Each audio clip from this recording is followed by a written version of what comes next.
We are looking at how to pronounce this name, as well as how to say more interesting, related and often unclear names as well from history, science, etc. So make sure to stay tuned.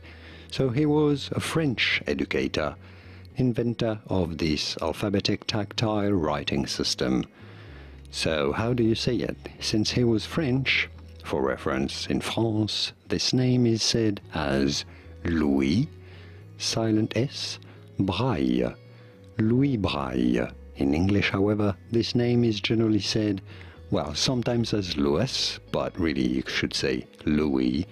In English it is generally said as Braille, Braille, even though in French there's no L sound. In French, again, Braille.